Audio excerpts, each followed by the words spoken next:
enlever ça. C'est un peuple méprisé, menacé, les pygmées Aka. Aujourd'hui, une partie de leurs secrets et de leurs savoirs ancestraux sont livrés dans un essai, l'Université de la Forêt, aux éditions PUF. Il est signé Sorel Eta. Bonsoir. Bonsoir, madame.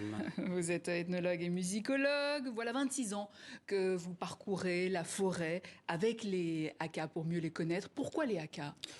Quand je les ai rencontrés en 1996, je ne savais pas que j'allais les rencontrer. En fait, quand j'ai quitté Pointe-Noire, la ville, la capitale économique de notre Congo, de notre pays de Congo, c'est-à-dire c'était après mon baccalauréat. J'étais parti travailler chez mon oncle qui avait un chantier de bois parce que j'avais refusé de partir à l'université. En fait, je rêvais de devenir, de faire mon chemin à ma manière parce que au lycée, moi, j'étais influencé par un philosophe à savoir Jean-Paul Sartre.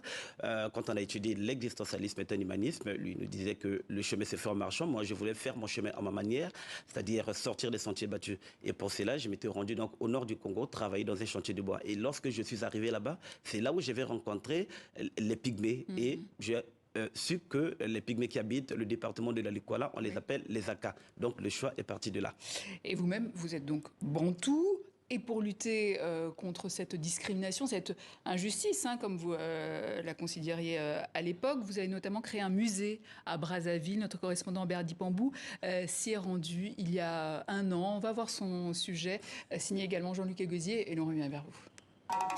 La petite case du quartier Talangaï à Brazzaville est modeste, mais elle recèle un trésor, celui de Sorel Eta, qui a installé ici son musée personnel dédié au peuple pygmée Aka.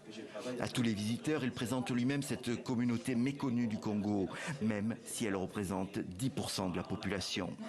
Je travaille depuis 25 ans avec les populations autochtones Aka, donc j'étudie leur culture et en même temps je défends leur cause, et surtout la promotion du dialogue de culture. Pourquoi ? Parce que ces minorités dans notre société sont rejetées, traitées de sous-hommes, de puants, traitées même d'esclaves, parce qu'elles appartiennent à des familles.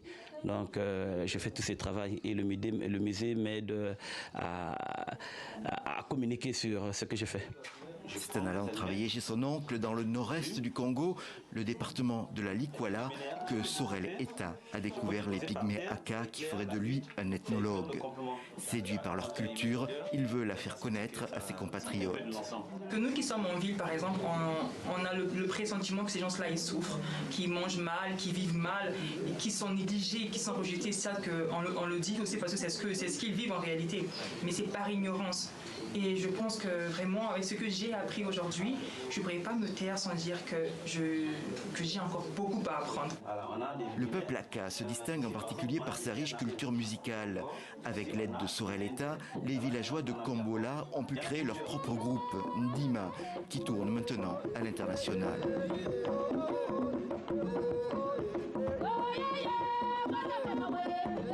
Aujourd'hui à Brazzaville, il travaille à la préparation d'un nouveau spectacle en collaboration avec 3 musiciens français.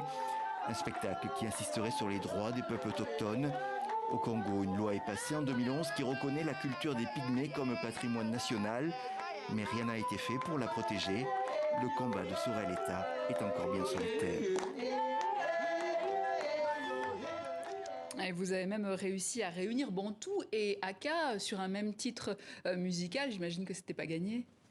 Sur quel titre musical vous dites ? Alors, c'est une interview que j'ai entendue où vous parliez d'un Bantou et d'un Aka qui... non, en fait, il y a une chanson dans notre album intitulé Bambengana Bilo. En fait, les pygmées et les Bantous, on parle un peu des rapports parce que les deux entretiennent des rapports très difficiles. Oui. Vous savez, les pygmées sont rejetés dans notre société, traités de sous-hommes, traités de puants et Bambengaba traités de puants. Oui. Donc, le comportement des Bantous vis-à-vis des pygmées les choque. Donc voilà pourquoi ils se servent de leur voix pour défendre leur cause. Et d'ailleurs, vous avez sorti un CD, le premier du genre dans l'histoire des peuples autochtones du Congo. Pour vous, cette culture est une véritable université en soi à travers la pharmacopée, les secrets de la forêt, les techniques de chasse, le monde spirituel, mystique également. Et parmi les multiples connaissances dont vous parlez dans votre livre, il y a cette technique impressionnante de déplacement forestier, de navigation forestière. Voilà, c'est ça que j'appelle par la navigation forestière. En fait, dans mon livre, si on me demande, Sorel, qu'est-ce que tu as apporté de nouveau ? Pour moi, j'ai dit, il y a d'abord l'université de la forêt, Parce que là-bas, les méthodes d'apprentissage sont différentes de celles que nous avons à l'université conventionnelle. Classique, ouais. Voilà, parce que là-bas, on apprend par l'écoute, l'observation et l'imitation. Et dans cette université, on n'a pas besoin vraiment d'écriture. Vous savez, nous vivons dans un monde où souvent on rejette les gens qui ne savent pas lire, les gens qui ne savent pas écrire. On leur a donné un nom, on les appelle analphabètes, on les appelle illettrés. Quand on va un peu plus loin, on les traite d'ignares. Est-ce que parce que quelqu'un ne sait pas lire et écrire, est-il ignare? Les pygmées ne savent pas lire et écrire, sont-ils des ignares? Je ne pense pas. Bien sûr parce qu'ils peuvent enseigner beaucoup de gens, des professeurs de grandes universités. Ils peuvent leur enseigner la botanique, la zoologie, l'éthologie, le chamanisme, même la musique pygmée. Et justement, la navigation. Oui, je voulais arriver. Dans tout ça. Je voulais arriver sur la navigation forestière. C'est une discipline parce que nous avons plusieurs types de navigation.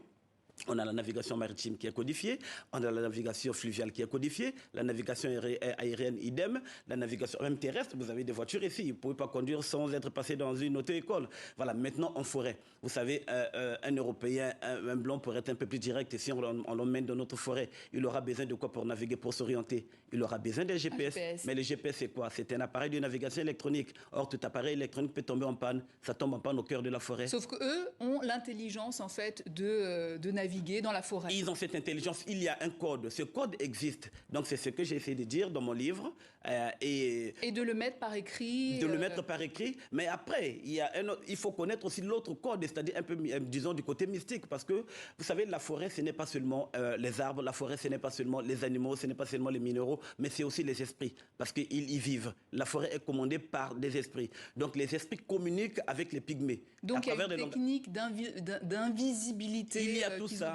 Par exemple. Il y a toutes ces techniques. Ils deviennent invisibles. Évidemment, parce que vous savez, à l'époque, quand les anciens pygmées, ceux dont on appelle les Touma, quand ils pratiquaient la chasse avant l'arrivée du fusil, il fallait aller tuer l'éléphant. Se rapprocher de l'éléphant. Vous ne pouvez pas venir comme ça directement et les tuer. Donc, il faut faire recours à ces techniques. Et ces techniques existent. Moi, j'ai essayé un jour. J'ai essayé un jour. Oui, je peux vous avouer que ça existe.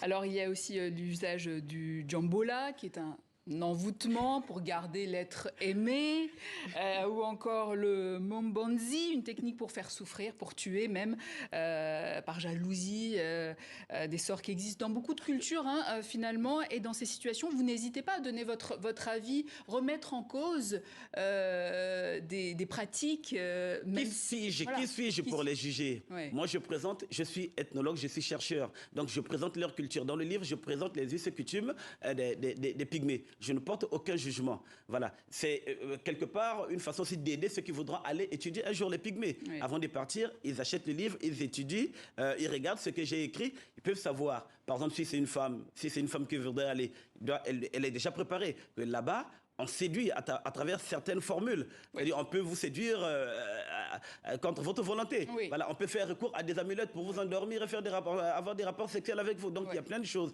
Et par exemple, concernant les mombanzi, vous savez, c'est un fusil nocturne. Moi, par exemple, dans le passé, j'ai commis une erreur. C'est-à-dire, j'ai exposé quelqu'un.